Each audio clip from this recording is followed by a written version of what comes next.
Creek watershed, and we're today talking about Lake Temescal primarily. So I want to start by first of all thanking the Ohlone, who are the original human inhabitants, as far as we know, of this area. Well, maybe there were people here 10,000 years or longer ago. But the particular Ohlone tribe was the Chochenyo. And we want to start by taking a moment here to recognize them and to thank them for their lives here before us and for allowing us to be on this land and for talking specifically about their history, which is generally their history to tell, as well as talking about the lake.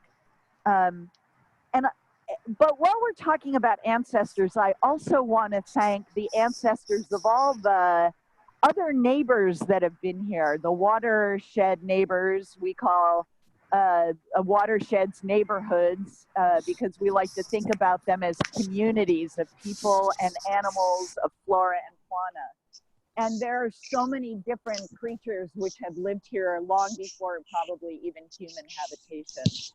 And so, you know, here there were grizzlies, there were mammoths, elk, dire wolves, so many species. So we also want to remember them and apologize to those who are gone in terms of species living in this area, and to really say thank you to those who have remained and that we're here to help support you.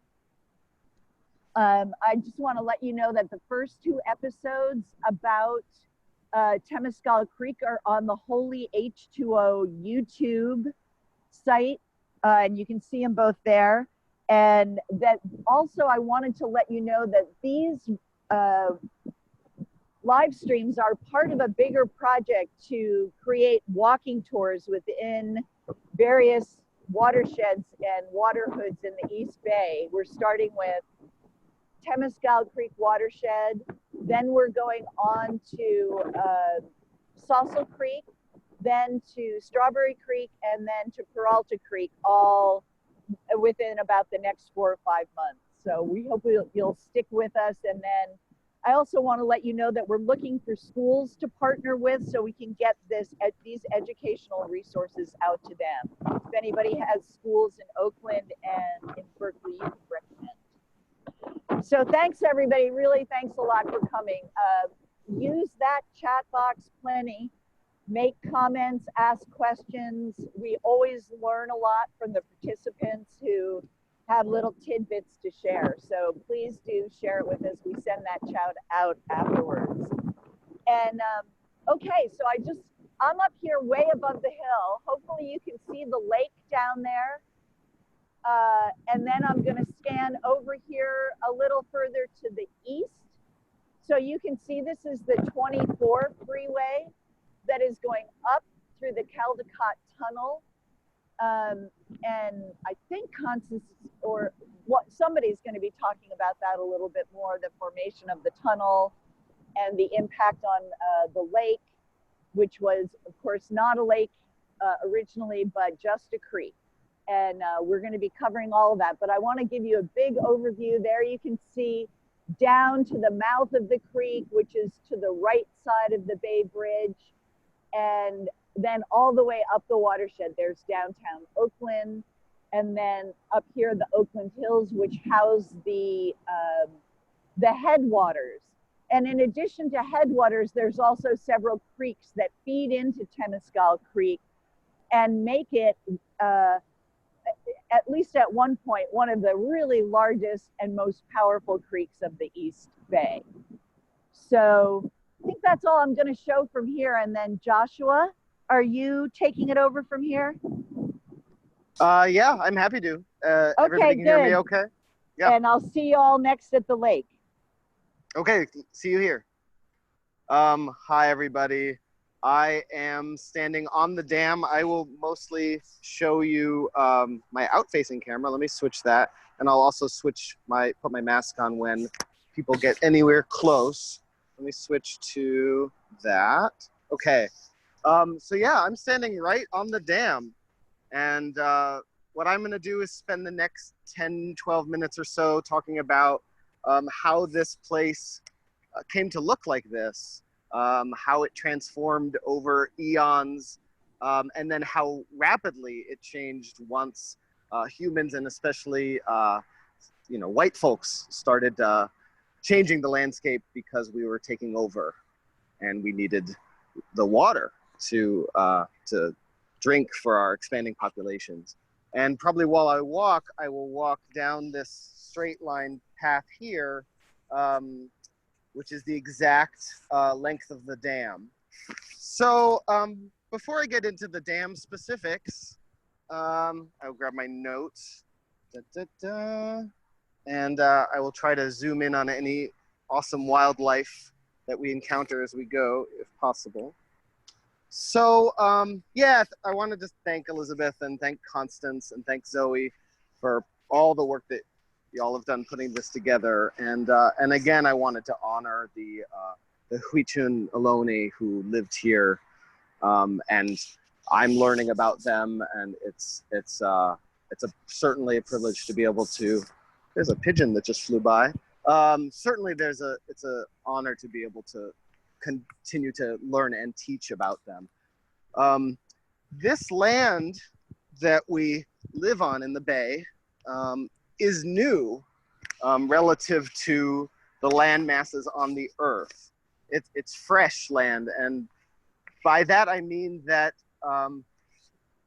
the mountains here are pretty young, and also compared to places like where I grew up on the East Coast, the East Coast of America has squished into the West Coast of Africa multiple times as supercontinents have formed and then dissolved. And the Appalachians were the largest mountain scape that the world has ever seen, larger than the Himalayas have ever gotten to. Here, out in California, this has just been floating next to this huge ocean for its entire life. It's relatively untouched by the huge geological forces that have shaped the rest of the planet, which is not to say, of course, that it hasn't been dramatic and shifting in multiple ways, in all kinds of ways, because of the Ring of Fire, which the Bay Area is certainly an integral part of.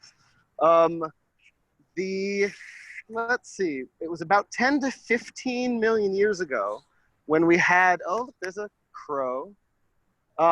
Yeah, so you can maybe, Zoe, maybe you can do the Ice Age image. Thank you for moving through those, thank you. Yeah, about 10 to 15, the Ice Age is a little bit closer to the time we live in now, but there were volcanoes here, 3 volcanoes up in the hills by what's now the Lawrence Hall of Science, and that's a little bit to the north, and just to the south, in what's now Sibley Volcanic Park, there was erupting volcanoes. A lot of that lava flowed to the east into what was a shallow sea, but some of it flowed right down this creek channel, and we can still find remnants of that rock today. I think I see Constance across the lake there by the beach. Hi.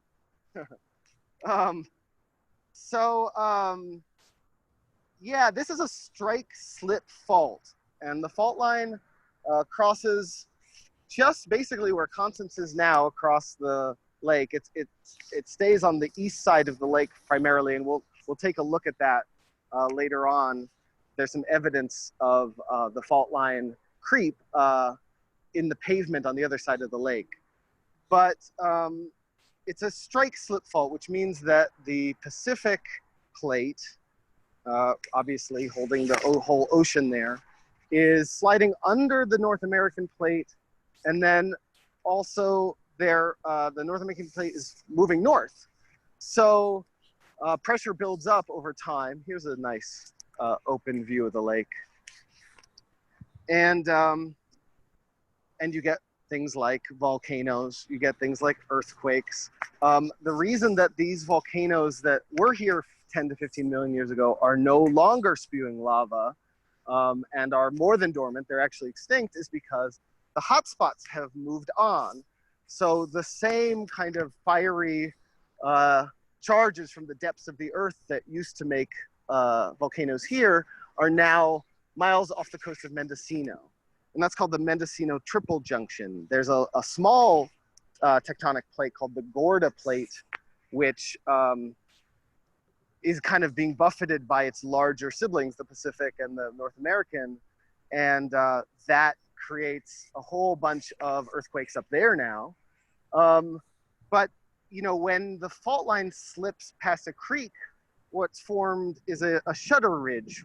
And it's shutter like an old-fashioned camera, where you get this, the creek is flowing in one direction and then hits the fault, and over time it has to turn around and follow the route to the, you know, the lowest part of the landscape, to the bay in this case.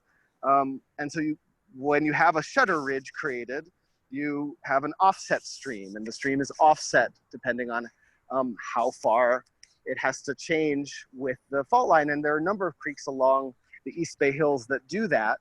What happened here that's so dramatic is that a sag pond opened up on the fault line, which means that a large part of the, there goes Elizabeth, hey, and Monkey, the dog, the monkey dog, headed to the next spot. You got a sag pond, which is an indentation that forms along the fault line and then fills in with water. It wasn't this big before it was dammed, but it was certainly large enough to swim in. The first time I learned about that, when I came swimming here, you know, maybe 5 or 6 years ago for the first time, I was imagining, okay, if you're swimming in Lake Temescal and there's an earthquake, does it just sort of drain like a tub and you just whirlpool down into the earth? Well, I will leave that question open until like 3 minutes from now, and I will answer that. But Joshua, I just want to mention that I have a picture that Zoe's got of what it would look like downstream if the dam were breached, just so you know, if you want to use it. Oh, good. I actually sent that to Zoe as well. So okay, good. We can use that later when we are at the earthquake testing spot, the monitoring station on the other side. That's great, because that is very important information for people who live downstream of this dam. And I'll talk a little bit about why experts aren't too worried about this dam breaching in just a minute or two. Okay, so just to catch us up to closer to human days, you know, the ice age came and went multiple times. So in the last 2.5 million years, the bay waters rose and fell about 5 or 6 different times. You know, right now there's more than 40% of the waters from the Sierras draining through this thin inlet throat of the Golden Gate. Back when there was the ice age and the Sierras were also volcanic, there was a ton more water passing through the Sacramento on its way out to the ocean. And because most of the water was trapped in the ice, the whole bay was just this big open valley with this river carved through the middle. That was draining at Monterey. There's a huge canyon underground coming out of the center of Monterey Bay. But the tectonic shifted the Santa Cruz Mountains and blocked off that route to the ocean and formed this huge inland sea, which is called Lake Corcoran. And then about 700,000 years ago, Lake Corcoran burst at the Carquinez Strait in what they believe was a cataclysmic flood, and what I like to call generative cataclysm, because without that moment of destruction, you wouldn't be able to have the estuary that you have. There's a kayaker. You wouldn't be able to have this huge estuary that we live next to, the largest estuary on the whole West Coast. where only certain species are able to be born with that mix of fresh and salt water. You get new, life, new culture still being born here. That's kind of a parapsychological note, that certain stories that show up again and again in a certain place, like sort of new generative culture kind of continue. And this is, I have a degree in integral ecologies. So that's, from that perspective, generative cataclysm, like what happened with the Carquinez Strait, happens all, throughout the history of the universe, from exploding supernovas that spew heavy metals out into the space, and that's what allows planets and life forms like us to form, to the Mars-sized planet crashing into the Earth to create the moon. One would hope that something like the climate crisis could prove to be a generative cataclysm, where things that are necessary to collapse in order for new ways of living to emerge through the cataclysm. Anyway, I know that's sort of an aside, but it's part of how we're understanding the changing stories that are taking place around us right now. Elizabeth talked a little bit about the headwaters coming down through Montclair and Claremont Canyon and the tunnel branch. There were some stories when we went online about kids walking through the tunnel that existed there before the highway existed. And, you have to imagine that there were millennia of undisturbed trees, huge redwoods, all kinds of abundance that those undisturbed ecosystems could produce. Not just in the redwoods themselves, though there's huge, life to be, huge, different diversities of life to be found all throughout those trees, but also things like anadromous fish, who would be able to swim all the way from the ocean. Well, that's the kind of fish that start up in the forest creeks, and then their bodies change and they go out into the ocean and are able to handle salt water and have ocean adventures, and then something clicks back on and they return to being,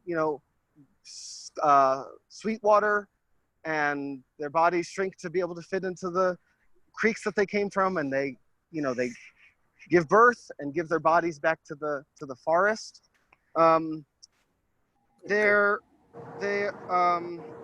Joshua? Yes. I wonder, because I wonder if you'd go on and talk about the formation of the lake itself in Chabot. Yeah, I'm just reaching the human section. So Okay, don't worry, I'm not going going too right. far down into the Anomalia. I just wanted to, we're going to get so deep into how much it's changed. I just wanted to give a little bit of a sense of what it was like. Thank you so much. Yes, of course. Keep interrupting me if you feel like I'm going too far down any of those integral ecology paths. But so 13,000 years ago is when they first believe humans came to the bay, and that's not, the ice age was still going, but the ice has receded and the bay filled up, and we have gone through this creek, seeing the shell mounds at the mouth, the largest shell mound in the bay. There was a huge, I'm going to put my mask on because people are coming by, and I'm going to walk to the other end of the dam. One moment. Okay. Josh, would you mind holding your phone a little bit steadier, if possible? Yes, I'm open to all of these feedbacks. Thank you. I don't want anybody to be too nauseated while we are touring. Okay, so just to get to the human occupation of this lake, there were two accounts, and one of them was from the park supervisor, who said that the Temescal, the sweat lodge, which this creek was named after, was next to the sag pond. That it would have been an opportunity for the Ohlone to do their ceremonies in the sweat lodge, and then and then jump in the sag pond to cool down. And we will talk about, I think Elizabeth will talk about the Chinese immigrants that came in to build this dam, and the horses that they used to drive, to clamp the dam down.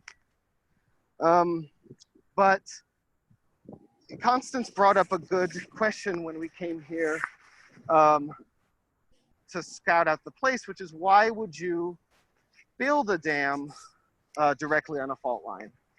And the answer for that, of course, is because this is where the creeks are. They form along the bottom of these valleys that are formed by the fault line. So yeah, I'll just mention a few facts about the fault itself, and then a short story about Anthony Chabot, who built this fault line, and that will take us to the modern era, and I will pass along to our next presenters. The fault is called the most dangerous fault line in America.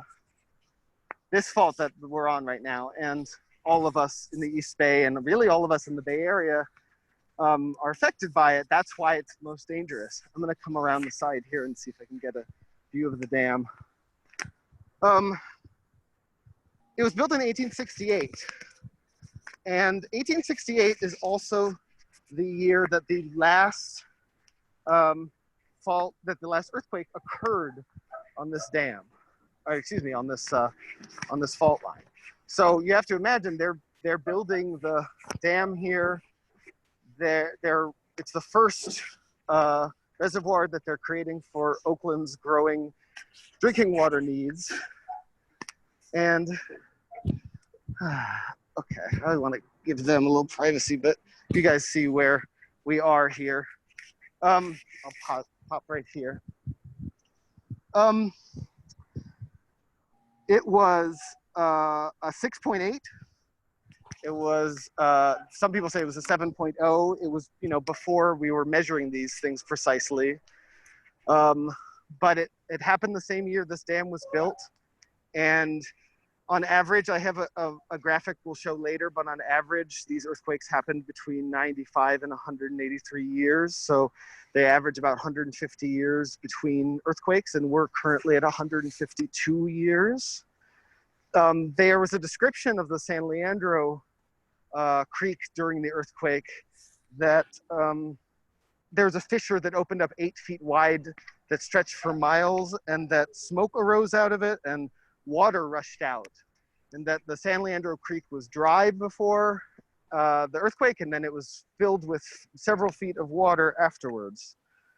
It's 116 feet tall, this dam. It holds 200 acre feet, which is not a huge amount of pressure on the dam.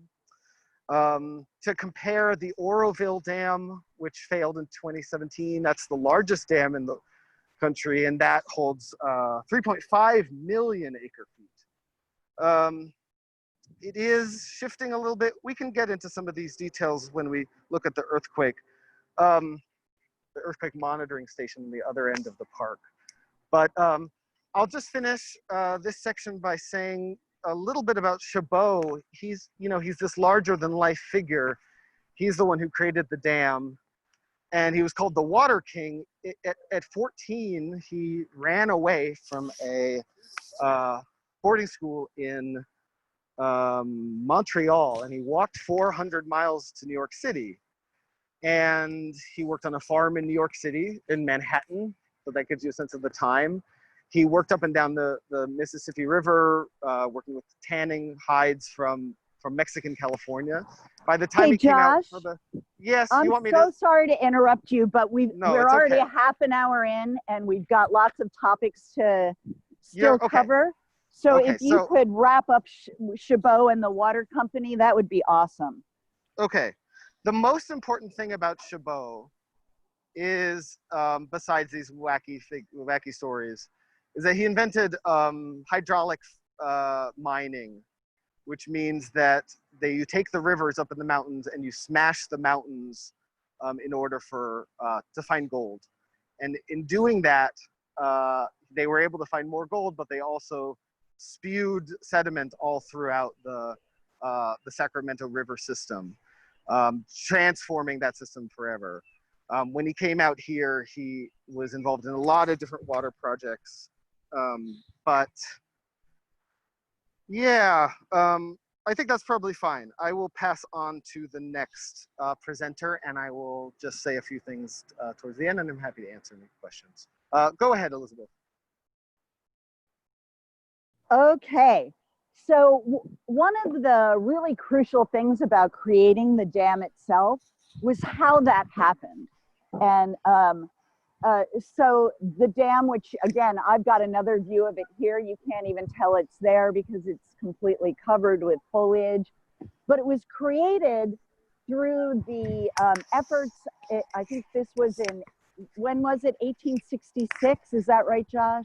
1868, yeah. 1868. So Chinese laborers, many who had worked on the railroad, ended up creating this, as well as wild horses. Both we're hearing conflicting reports of whether they were Clydesdale or whether they were Mustangs, and so we're not 100% sure on that, but definitely there were horses used. So then, you know, one of the things that's come up sort of in a lightweight way, honestly, so far in these live streams is the issue of race. And so we had an amazingly lively conversation in the Oakland history group on Facebook when I just brought up the question of access and race. And so here's what I'd like to say about that. You know, the Chinese were treated in a very particular way in Oakland. You know, it's not surprising that in the 1880s, I believe, there was an act against the Chinese to restrict any companies from hiring them any longer. And that went up until 1943, I think. And so then what happened then? Okay, well then it's the Italians and the Irish who replace the Chinese in doing a lot of this hard labor, never in the same place at the same time, because the Irish and the Italians also didn't get along. And the Irish were considered, you know, the lowest of the low in terms of white people. So then we're dealing with Irish and Italian heritage. And then, of course, in a time like 1906, when the earthquake in San Francisco happened and a whole bunch of refugees came over to Oakland, at that point, Oakland was 95% white. In the 1920s, the KKK was really active in the Oakland area. They had political positions, sheriffs. And so, but one of the most crucial things related to race is literally access. And without going into all the quotes that I have, and we can put those up on the website, what a huge variety of scholars have noted is that it's not necessarily that there's a rule that says Black people can't be here, Chinese people can't be here, Japanese people can't be here. Although, Zoe, can you put up that picture of Rock Ridge redlining? So what you'll see here is, again, the concept of access. So who lives in the neighborhoods where you can get to the creeks, where you can get to Lake Temescal? It is generally the wealthier white people. Who is concerned with wilderness? It is generally the wealthier white people who have immediate access. So here up in the hills, you've got uncovered creeks, you've got wild parklands, Lake Temescal fitting into that. And then as you move down, the creeks all get covered up and there's less and less open parkland. And so just as we move forward, what I want to say is that people in the Oakland history group were very specific about them not remembering that there was racism here. In fact, there was a gay section of the beach and there was a straight section of the beach, but they remember that Black people, white people, everybody was here together. That said, you can see in this poster that for the formation of Rock Ridge, which is a nearby neighborhood, it was very clear. If you can see on the second column, there's a place where it says no Negroes, no Chinese, no Japanese. So if you're moving into this area, you were promised not to have to deal with those kind of racial issues, racial tensions, race, period. And so I'm going to leave it at that. And just something that as we continue along, we keep considering is, where does race fit into this particular place? And so, you know, I'm super interested to keep gathering information. As far as we know, this was never a segregated area. Zoe, there's one more picture to put up, and that is the bathers in at the lake. Is that up there? Yeah. So it's interesting because, and again, I'm not going to deny anybody's experience here, but what I will say is there may not have been racial tensions, but you also in this picture see that there's not a lot of racial diversity. That said, again, I want to say that there were African-American people in the Oakland History Group that really were forthright in saying that they felt very welcomed, and they came here a lot in the 40s, 50s, and 70s. Elizabeth, do you know what year this photo was taken? It looks to me from the bathing suits like it's in the late 40s or 50s. So I think I'm done here. Now, Constance, are you going to talk about water quality at this point? Okay. So, okay, and this is me taking some responsibility. I forgot at the beginning, and I really super apologize, to introduce the two speakers, Joshua Halpern from Watershed Witness Tours and Constance Taylor from East Bay Regional Park District, in addition to Zoe Siegel, who's running the meeting from Greenbelt Alliance. So East Bay Regional Parks has been awesome in providing us all sorts of material, and now trying to help us get access to info in their archives. Okay, Constance, take it away. Okay, here we are. So I'm going to switch gears a little bit and talk about something else that might prevent access or recreation, and that is sediment. Now, if you were here before we started, I had mentioned we are at the swim beach at Lake Temescal, and it is closed ×4 right now. So it is closed, closed, closed, closed. It is closed, A, because swim season is not open, so that's one reason. The second reason is because of COVID. The third reason is because of toxic blue-green algae blooms. And the fourth reason is because of sewage leaks. So these are kind of all of the various things that are reflected by this empty beach right here. So sediment is really the #1 thing that has to do with water quality at Lake Temescal. And before, you might have noticed that there was a kayaker in the lake. There are no watercraft allowed in Lake Merritt. The reason that kayaker was there was because they are part of the stewardship team who is doing water quality monitoring right now. And you can kind of see them, they're with that blue kayak and all that right over there down the path, and we'll go say hi to them in just a second. So sediment is not necessarily a bad thing, but it all depends on what we want out of our relationship with the land and what we are asking the land to do. So under circumstances in which Temescal Creek, or really any creek, is allowed to flow freely, the water flows in a permeable channel and it soaks into the ground, and it also picks up sediment as it moves downstream. And sediment gets deposited in various places, like a bend in the creek where the water slows down. But a lot of sediment is also dropped where the creek flows out to the bay. So I'm going to start walking this way to get to our next spot, where I'm going to talk a little bit about solutions to sediment. So when the sediment is dropped from the creek and where it flows out to the bay, ooh, we have some boat action happening here. This is our stewardship team with all of their equipment. They are getting ready to pilot. Oh, sorry. Green heron. What? Oh yeah, green heron. Oh, thank you, thank you. I was gonna point that out, and then I totally spaced. The green. Oh yeah, green heron. Check this out. What? It's just hanging out. Look at that. That is pretty awesome. I never see green herons just like out in the open like this. That is so cool. Excellent. So our stewardship team is getting ready to pilot a project to help improve water quality, and I will talk about that in just a little bit.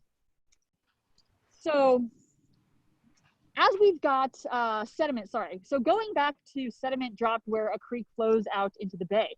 So sediment is really crucial in replenishing mud flats and wetlands, and also replacing land as it gets eroded away by the water and into the bay. And keep that in mind, because I'm going to come back to that idea.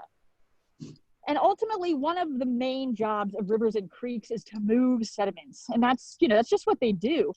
And if you have a dam, all that sediment gets stuck in one place. So if you leave a dam alone, it'll eventually become a meadow. And in the case of Lake Temescal, that is not what we want. We want to keep it a place where people can recreate by going fishing and swimming. So we want to keep this waterway open, and we want to keep the water healthy. So that brings me to the problems that sedimentation can cause depending on what we want from the land. So here we are trying to create an accessible place where people can swim and fish, in addition to hiking and relaxing. And it also provides a water source and habitat for a lot of different plants and animals, like that cool green heron we just saw. And it's even a water source to help put out fires in the area. For example, Lake Temescal was used for that in the Oakland Hills fires in 1991. So how might sedimentation cause problems? And that has everything to do with water quality. So Lake Temescal has filled up with sediment a lot since that dam got finished in 1869. The water in this lake used to be 80 feet deep, and now it's 15 feet deep, more or less. And so that's over 80% of the reservoir's original volume that's been filled up by sediment, and that is a lot. Pardon me, I'm gonna take my mask off real quick. Whew, maybe, if this is working.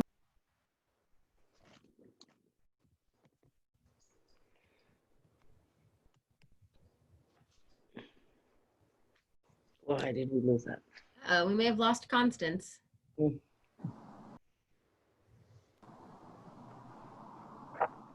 Okay, let me see if I can catch up to her.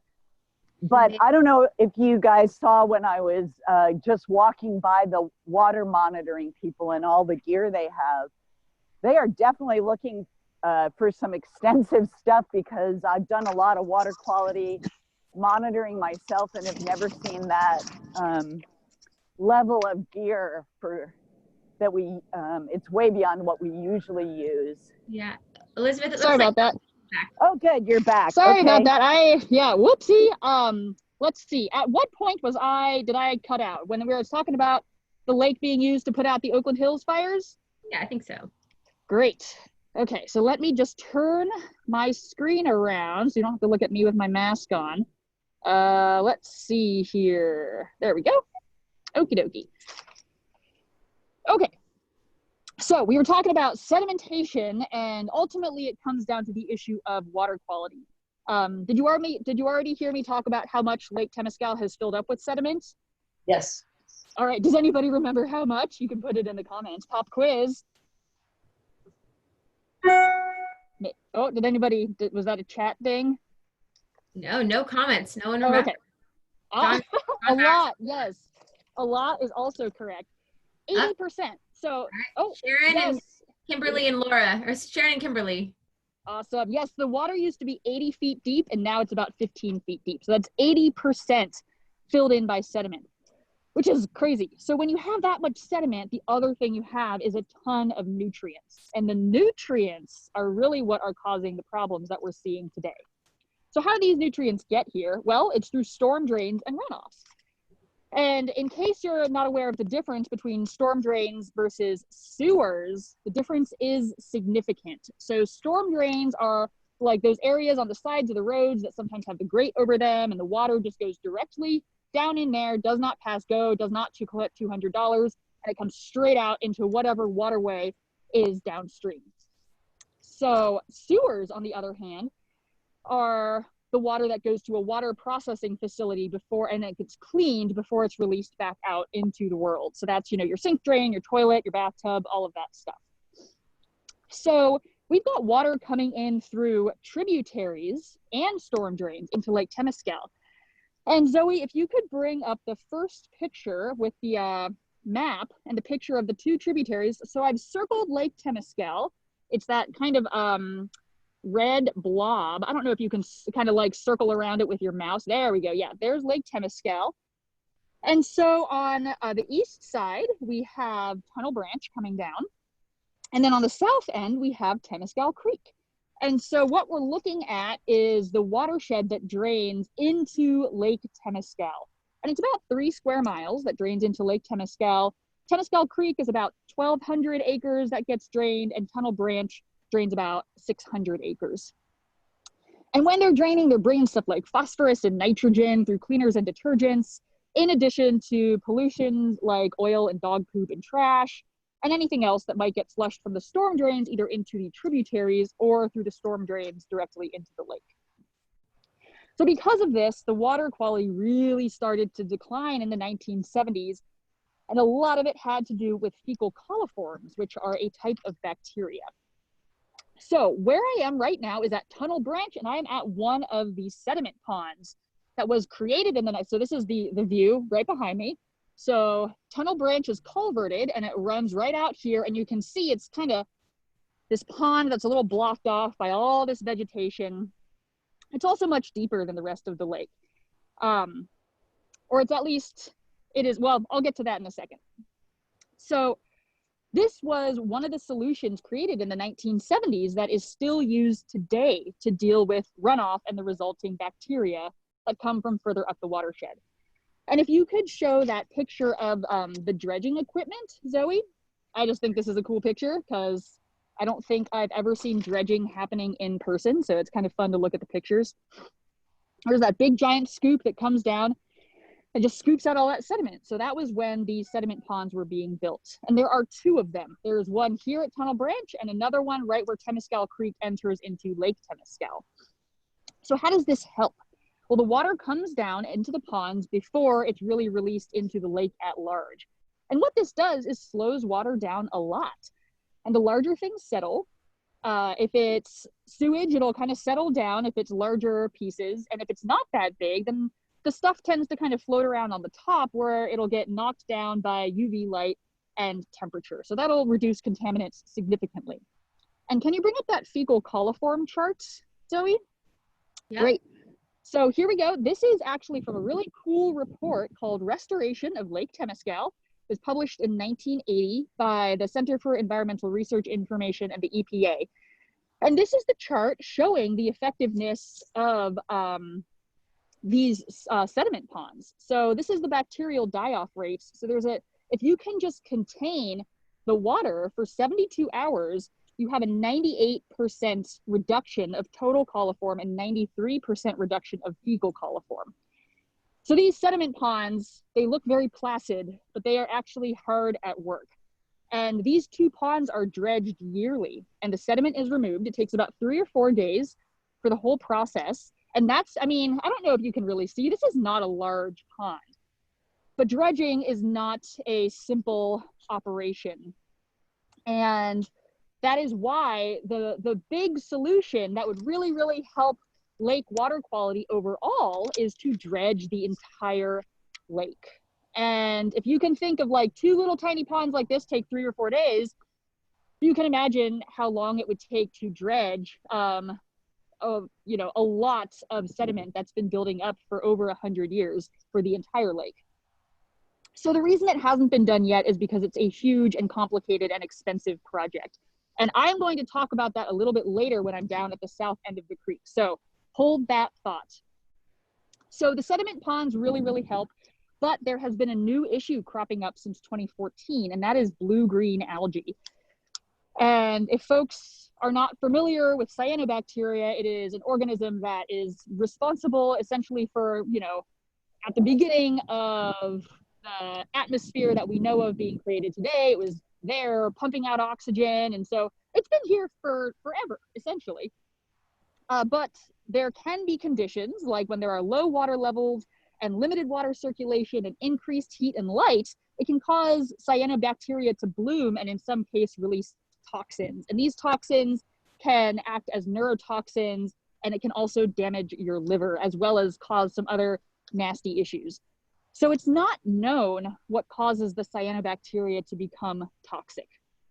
And the water is tested weekly by the district for toxins, and the results are all posted on the district website as well as on the signs around any affected bodies of water, like this one right here.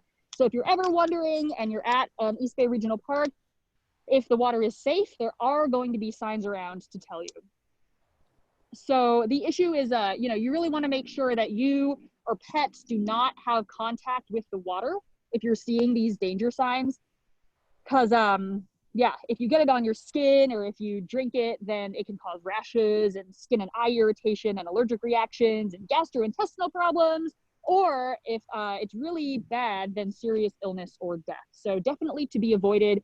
If you boil the water, that does not necessarily denature the toxins. So you want to be really careful about that.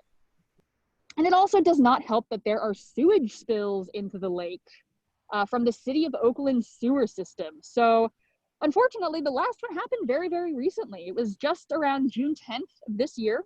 And it was just 5 days after the lake had reopened from a previous sewage spill.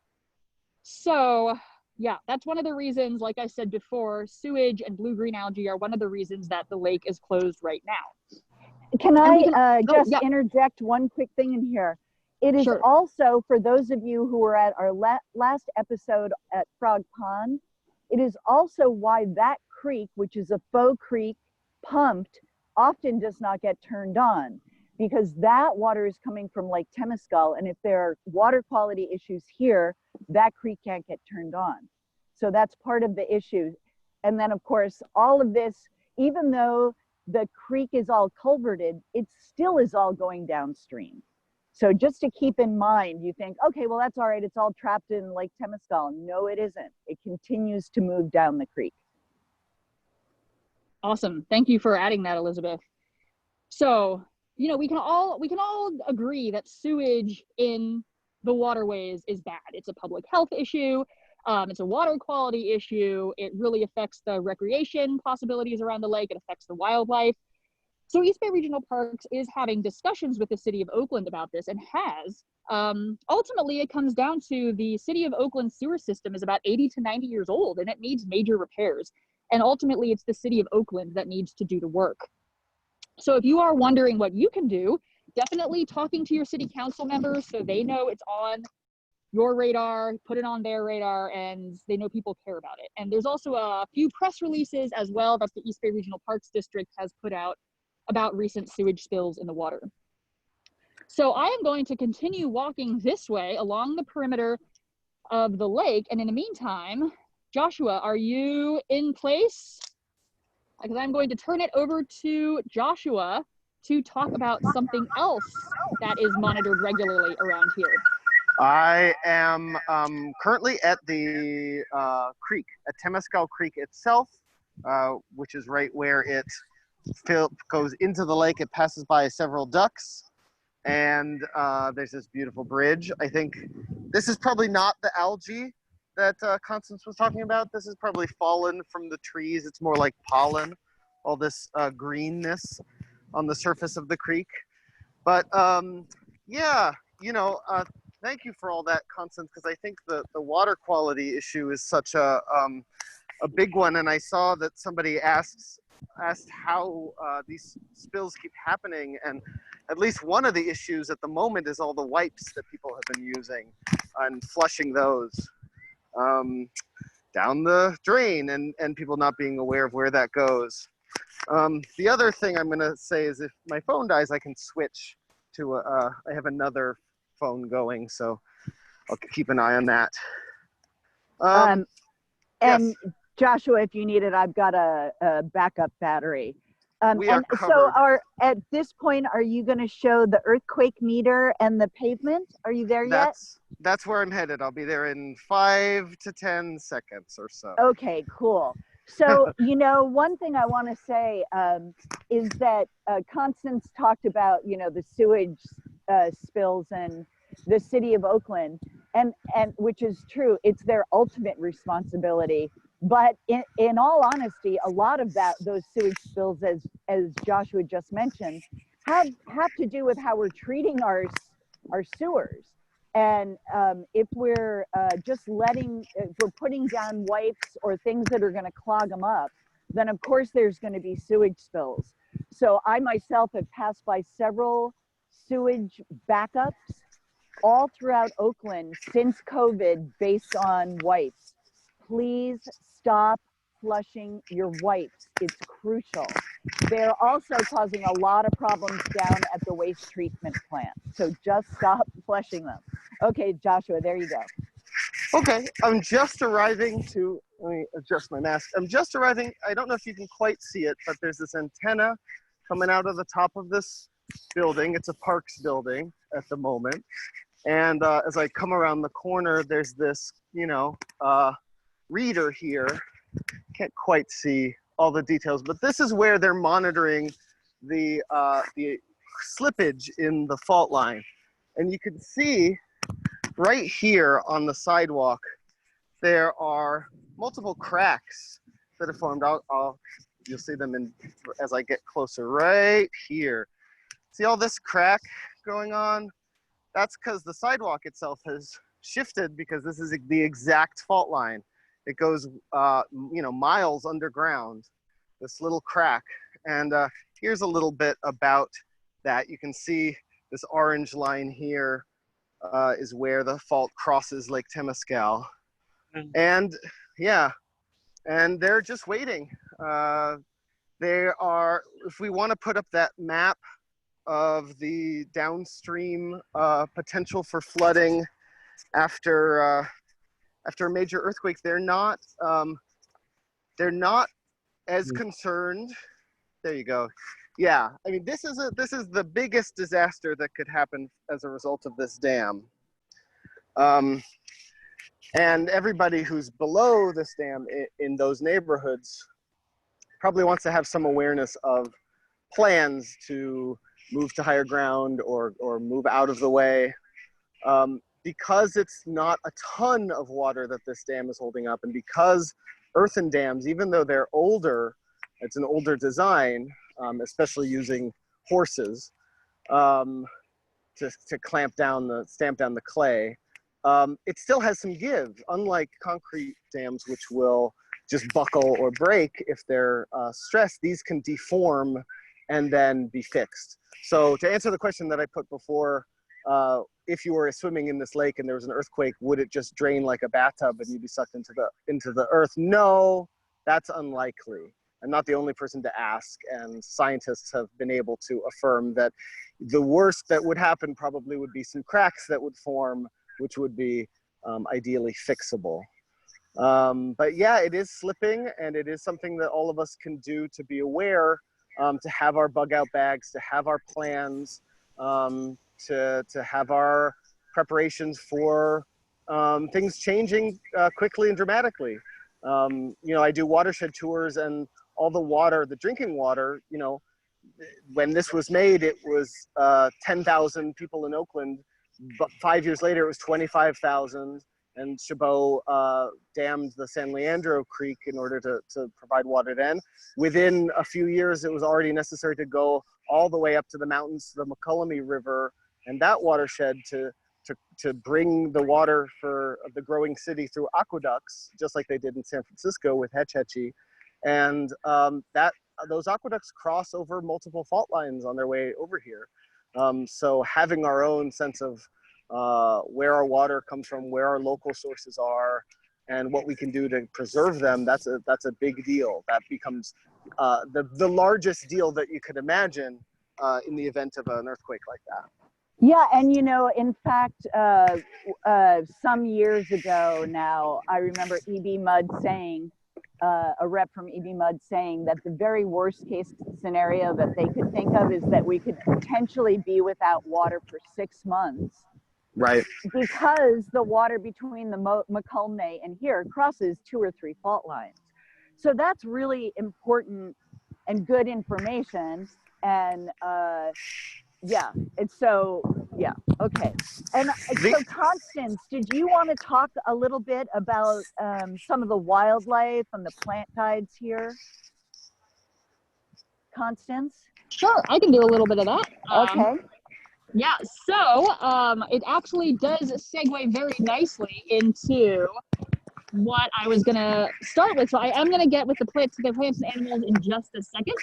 But I did just want to quickly point out 2 feats of engineering, and that is the dam And I also wanted to talk about dredging. So dams and dredgings, there is a lot going on with those two things. So you can see that there is kind of that wall of green on the north end of the lake. So we're looking at the dam there. And Zoe, if you could quickly bring up that diagram of kind of the overview of the dam. Yes, perfect. So we are looking at the upstream slope of an earthen dam. So I just wanted to give folks a little view of that. And that whole meadow, if you have been to Lake Temescal, the whole meadow on the north end of the lake is all filled behind the dam. So when you're on that meadow, you are actually standing on the dam. So thank you. You can stop sharing that now. Appreciate it. So I have mentioned before dredging. So why don't we just dredge the lake? Why is that so hard? Just to kind of give folks an idea of the scale of that type of project, so you can, be amazed when it does happen.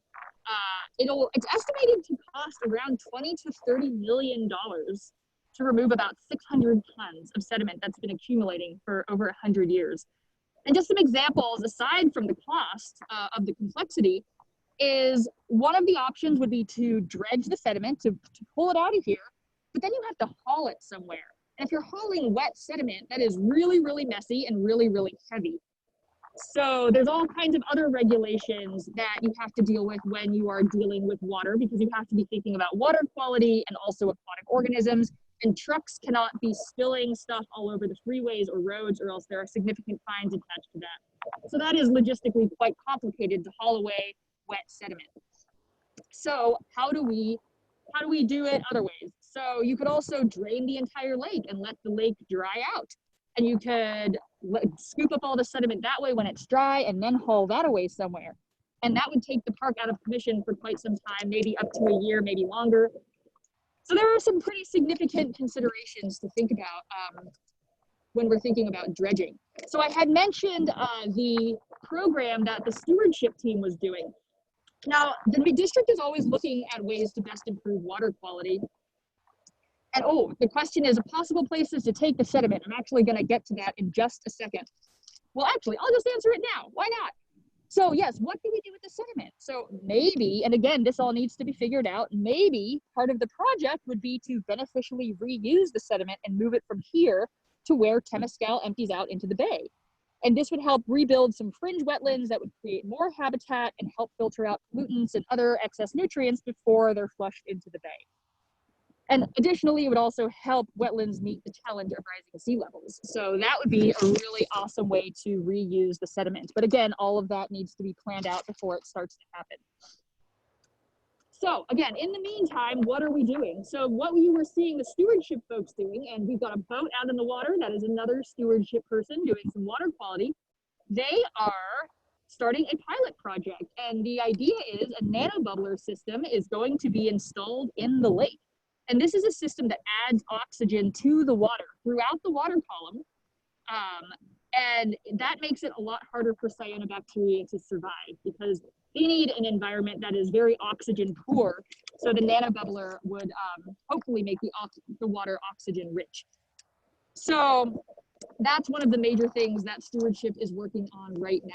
And I've been focusing on water quality a lot since it's something that the district takes very seriously. And there are a lot, sorry, I'm moving on all over here, sorry about that. There's a lot of passionate people in our stewardship department working on watershed health. And the park is always trying to gather information to contribute to what we know about this area and also to the larger pool of scientific knowledge. And monitoring wildlife around here is a great example. When there were otter sightings around here for the first time in a long time, in 2013, the park put up some wildlife cameras to see what was going on. And Zoe, if there are 3 otter pictures from the wildlife cam, if you could pull those up and just kind of flip through them so folks can see. I don't know how well you can see those on the screen, but you can see those nighttime pictures of some river otters. And there is a kind of a pod of otters that lives around here. I was just talking to somebody who works in our fisheries department, and he was saying that, he's been coming down here for a while, and he often sees the otters around here still. So it's you know, a casual monitoring, but a monitoring nonetheless. And then also we keep that information in mind when we're thinking about general water quality health and who is using this water. And there's also citizen science involved as well that has shown us that the lake is a stopover place for a lot of migrating birds, like we've got bufflehead and pied-billed grebe and golden eyes, and a number of other species that come to Lake Temescal during the winter on their way down south. And we've also got many, many resident birds around here, like ospreys and great blue herons, that green heron we saw, double-crested cormorants. So it is quite heavily used by wildlife. And it's possible that they're attracted not only because of the water, but also because of fishing. So the lake is regularly stocked with fish, although not now because of COVID. So it's a ready source of food for a lot of animals. So obviously there is quite a lot of plant life around here. There's actually, as I was listening to Elizabeth when she was talking, I was looking at a little monkey flower down here, a little seep monkey flower that's right on the edge. I don't know if folks can see that. I guess, oh, here, actually, you know what? I can just walk towards it. So it's pretty cool. There's a lot of variety of stuff that live around here. Where are we? There we go. There's the monkey flower. Hey. And then we got some coyote bush growing here. And of course, there's lots and lots of plants from other places. Got the, look at all the native bees in the dandelion. oh, yeah. Excellent. Let me see if I can get a little close up. This bee. Oh, what type of fish are stocked in the lake? The trout and catfish are stocked. And the other fish that are here are resident fish. So we've got sunfish, striped bass, and gosh, definitely some other species that I am blanking on right now, but the trout and the catfish are stocked. All right, and so Elizabeth is going to talk a little bit more about how we can be good stewards, unless you wanted me to talk a little bit more about the plants, animals, but it sounds like you might be doing a little bit of that as well. What time is it? Is it, let's see, it's probably past 3, just past 3, I okay, think. so Just then, past 3, yes. all right, Okay. so then let me say this, and we'll look at some really nice Canadian geese while I'm doing this. I do want to say that last week after we did the Just Tech check for the this live stream, I walked around and I literally just looked in the flowers of these berries, and there were, I came upon like 8 insects that I've never seen before. And what did I do with those pictures that I took? I put them in a really cool app called iNaturalist. I'm gonna have Lake behind me here. So iNaturalist is this wonderful app, and it's being used so much now during COVID. It was made for COVID. So no matter where you are, you can literally, I had students that weren't allowed to leave their houses that were sitting in their windows taking pictures of birds as they flew by. So no excuse for not being able to enter flora or fauna, but there's both a project that I made for Lake Temescal specifically, and also for the whole of Temescal Creek watershed. You don't, if you're here, you don't have to do anything special to get a picture in there. Just take a picture. If you've got on your location services, I've set up both those projects so they'll just automatically sweep any pictures taken in these 2 areas. So please, please, please contribute when you're up here. Come get to know the area if you've never been here before. If you've been coming here since, like somebody that wrote me a couple days ago, since the 1940s, great. Get to know some more of the species. I bet you could teach us a whole bunch of stuff. The other thing is, one of the reasons that the lake is polluted, as Constance said, is not just because of sewage, but storm drains. Those storm drains are all in affluent neighborhoods above the lake as they feed into the different creeks. Anything that's on the street gets swept in there, whether it's dog poop, human poop, which is happening more and more due to homeless encampments, whether it's oil leaking from your car, steering fluid, sorry. Anything that's on the street is getting washed down the creeks. There's a really cool program called Adopt a Spot. You can adopt one of your storm drains. I have adopted all the ones on my block, 4 of them, and I clean them every time before it's going to rain. Great idea, but better if you just don't throw things there to begin with. Keep your streets clean. Anything, all the garbage. So that's one way to do it. You take a lot of the pressure off of the EB Mud water treatment plant to handle everything, you know, and there's plenty going on. Monkey, there's Monkey. She's got a lot to say. And there's so many things we didn't get to cover today. We never got to the trestle, the railroad trestle that used to run. Yes? Okay, we never got to the railroad trestle.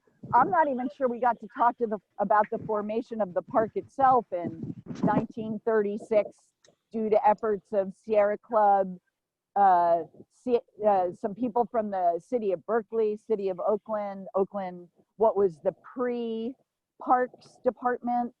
All of those got together and got the land when EB Mud was ready to donate it. So, so many more details that will be in the walking tour on the app that you'll get into.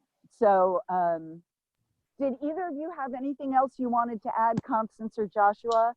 I can add just really quickly if you guys can hear me. I don't know if you all can hear me. We can hear you. Yeah. Okay, great. We talked about the Ohlone and the Huichun communities. They are still around. Yes. And we can support them today by, in part, you know, there's a Segurite Land Trust. That's part of the Lijon Creek community. They were the community that was south of the Huichun community that was part of this watershed. And there's you can find the Segurite Land Trust as well as the Shumi Land Tax, which is for folks who look like me, who live or work in the Bay Area and want to support the Ohlone.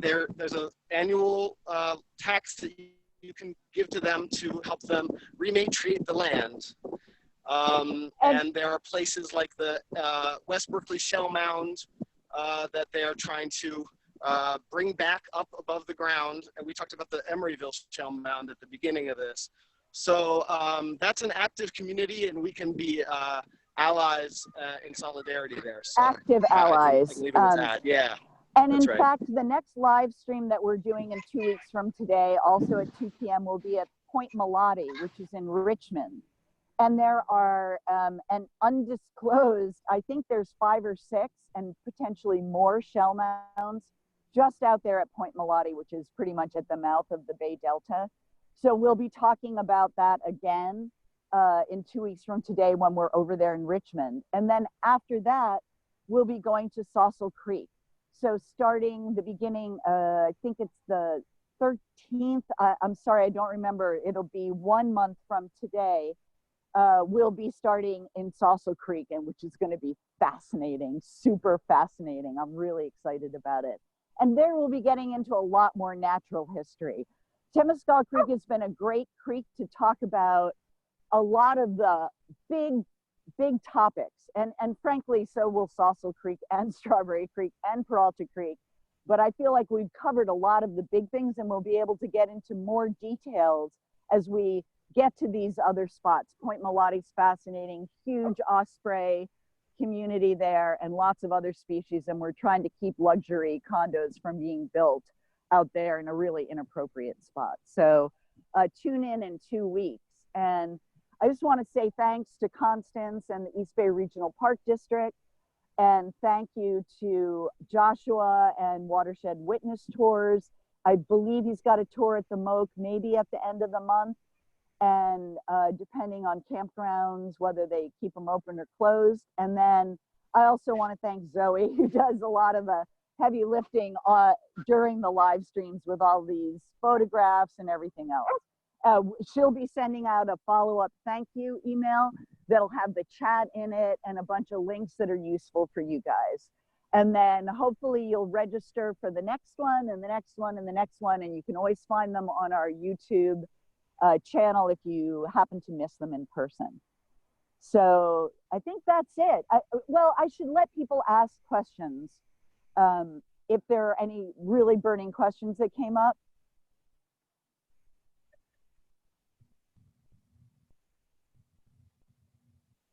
Okay, it doesn't, thanks Mary Ellen, thanks for joining us. It's great to have people from different watersheds in this crowd learning. And hopefully we'll become the pros, and this is super important information we could keep sharing with everybody. Okay. All I right, think that's thanks it. everyone. See you next time. See you next time. Thank you, everybody. See you next time.